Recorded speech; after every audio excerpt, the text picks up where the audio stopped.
Friends, welcome to Vidya Gurukul nursing classes. तो आज की क्लास में हम डिस्कस करेंगे प्रीटर्म लेबर। प्रीटर्म लेबर क्या होता है? प्रीटर्म लेबर, सबसे फर्स्ट डेफिनेशन, प्रीटर्म लेबर को प्रीमेच्योर लेबर भी बोला जाता है।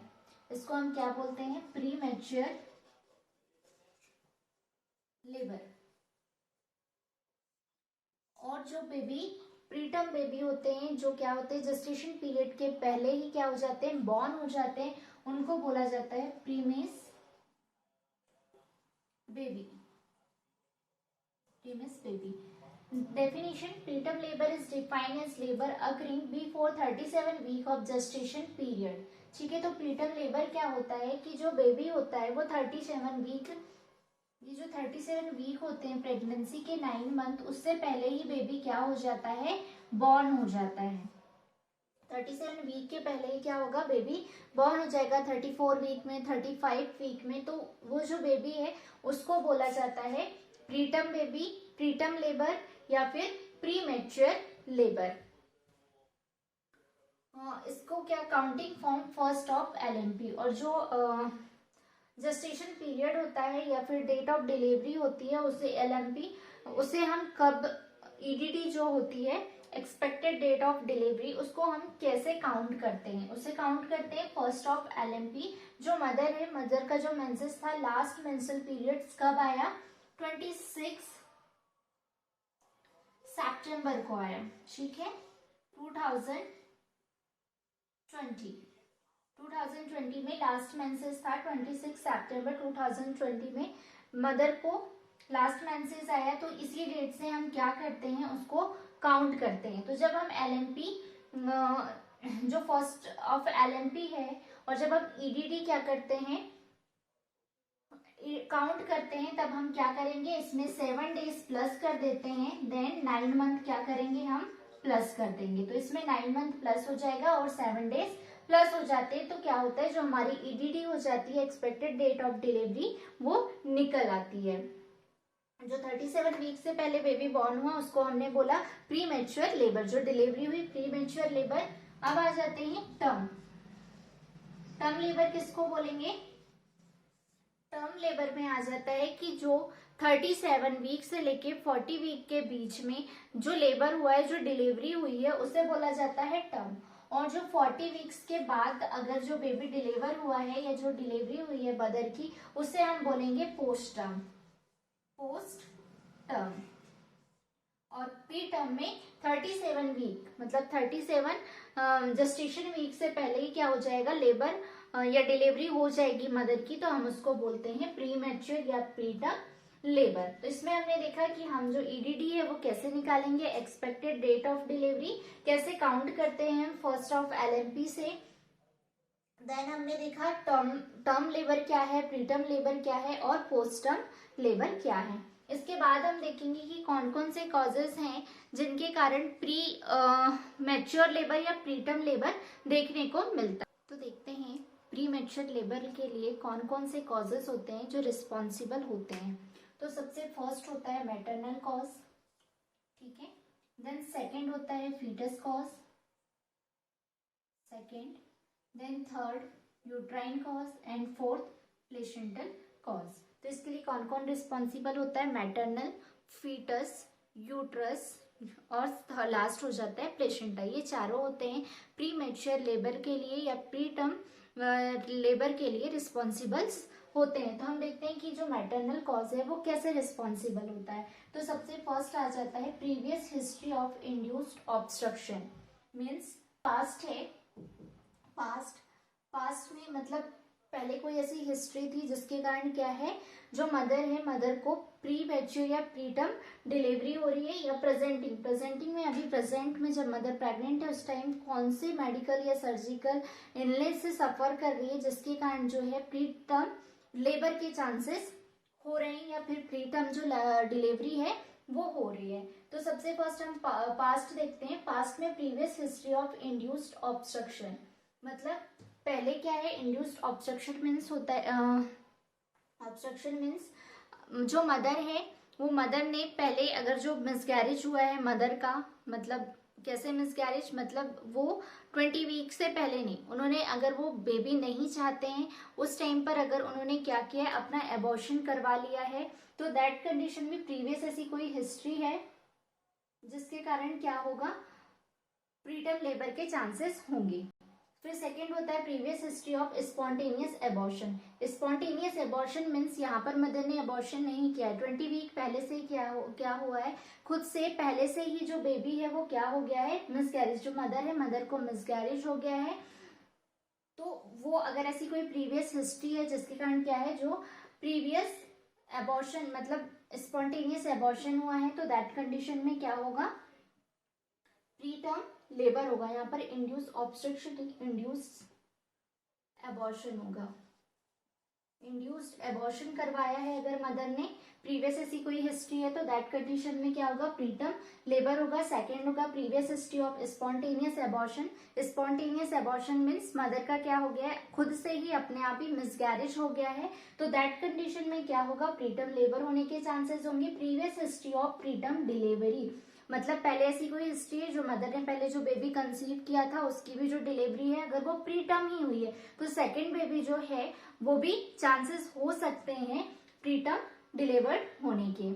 History of pre mature rupture membrane. History of pre rupture membrane का मतलब यहाँ पर ये है कि जो एमनेटिक सेल होती है जिसमें क्या होता है, एमनेटिक फ्लूइड कलेक्ट होता है, अगर वो क्या हो गया है, पहले ही रप्चर हो गया है, पहले ही फ्लूइड क्या हो गया है, पहले से ही फ्लूइड का क्या होने लगा है, फ्लूइड पहले ही आने लगा है, मेम्ब्रेन रप्चर हो गई है, तो दैट कंडीशन में भी क्या होगा, अगर ऐसी कोई हिस्ट्री है तो प्रीटर्म लेबर होने के चांसेस होंगे। History of pre mature rupture membrane. और यहाँ पर देन नेक्स्ट आ जाता है हमारा प्रेजेंटिंग इलनेस में सबसे फर्स्ट देखते हैं प्रेजेंट प्रेगनेंसी इलनेस। मदर क्या है, एक्लेम्सिया या प्री एक्लेम्सिया। मदर जब प्रेग्नेंट होती है, ये एक्लेम्सिया और प्री एक्लेम्सिया की कंडीशन उसी टाइम पर अराइज होती है जब मदर प्रेग्नेंट होती है। तो जब मदर प्रेग्नेंट होगी तो इसमें क्या होता है, जो मदर है मदर का को हाइपरटेंशन की कंडीशन होती है, देन प्रोटीनूरिया की कंडीशन होती है, देन एडिमा की कंडीशन होती है, किसमें, प्री एक्लेम्सिया में। ठीक है, अगर हमने प्री एक्लेम्सिया को ट्रीट नहीं किया उसके बाद ये कंडीशन अराइज होती है एक्लेम्सिया। तो प्री एक्लेम्सिया में क्या हुआ, जो मदर है मदर में प्रोटीनूरिया देखने के लिए मिला, दूसरा एडिमा देखने के लिए मिला, और तीसरा हाइपरटेंशन। अगर हमने इसको ट्रीट नहीं किया तो कौन सी कंडीशन देखने को मिलेगी, एक्लेम्सिया। एक्लेम्सिया में क्या होता है, इसमें दो चीजें होती हैं, जो दो चीजें इसमें बढ़ जाती हैं। जो मदर है उसको सीजर्स होने लगेंगे और उसके साथ साथ क्या होगा, कोमा की कंडीशन में भी जा सकती है मदर।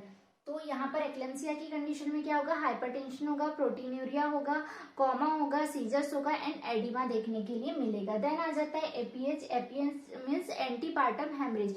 मदर की जो डिलीवरी होती है जेस्टेशन पीरियड से पहले, प्लेसेंटा के बाहर आने से पहले ही मदर को क्या होता है, ब्लीडिंग स्टार्ट हो जाती है, उसको बोला जाता है एपीएच। अगर ऐसी कोई कंडीशन है दैट कंडीशन में भी क्या होगा, प्रीटर्म लेबर होने के चांसेस होंगे। Then medical surgical illness. Medical surgical illness में अगर मदर की अपेंडिसाइटिस की अगर पहले कोई सर्जरी हुई है तो कुछ चांसेस होते हैं प्रीटर्म लेबर की। देन हो जाता है एक्यूट फीवर एंड डायरिया। अगर मदर को एक्यूट फीवर है या फिर डायरिया प्रेगनेंसी टाइम पर हो रहा है तो उसके कारण क्या होता है, फ्लूइड का लेवल है वो इम्बैलेंस हो जाता है, फ्लूइड की कमी हो जाती है बॉडी में, जिसके कारण क्या होता है, प्रीटर्म लेबर होने के चांसेस होते हैं। Then chronic illness, hypertension and diabetes mellitus. Polyhydramnios means क्या हो रहा है, जो एमनेटिक फ्लूइड है वो एमनेटिक फ्लूइड कितना होता है, 500 to 1000। ठीक है, अगर बेबी है, बेबी जो अमनेटिक फ्लूइड है वो कितना होगा, अगर 1000 से ज्यादा है तो पॉलीहाइड्रोमिनास, अगर 500 से कम है तो ओलिगोहाइड्रोमिनास।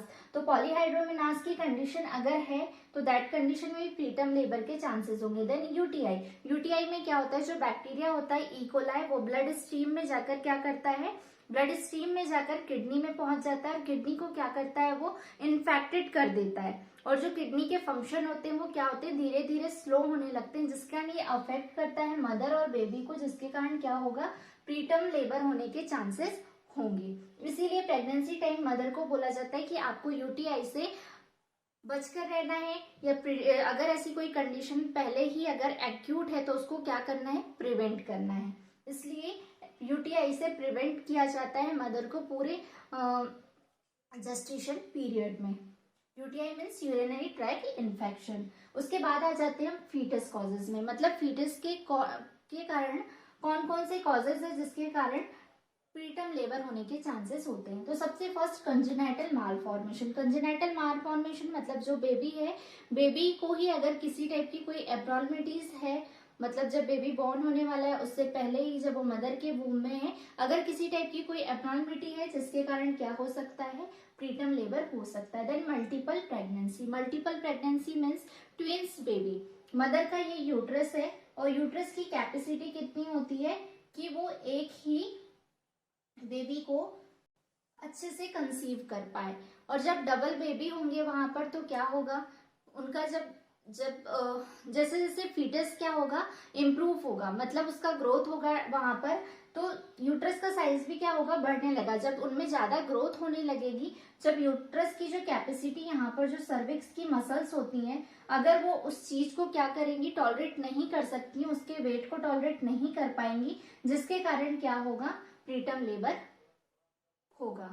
देन है आईयूडी, इंट्रायूट्राइन डेथ। अगर मदर जो बेबी है, मदर बेबी की डेथ कहाँ हो गई, मदर के वूम में ही हो गई, यूट्रस में ही हो गई है, तो दैट कंडीशन क्या होगा, प्रीटर्म लेबर होगा। फिर आ जाते हैं हम यूट्राइन कॉज। यूट्राइन कॉज में abnormal structure of uterus. Uterus का स्ट्रक्चर क्या है, एबनॉर्मल है, या बाइकॉन्वेंट हो सकता है। बाइकॉन्वेंट पे क्या होता है, यूट्रस यहाँ से डिवाइड हो जाता है। अगर वैसे ही अगर यूट्रस का जो स्ट्रक्चर है वो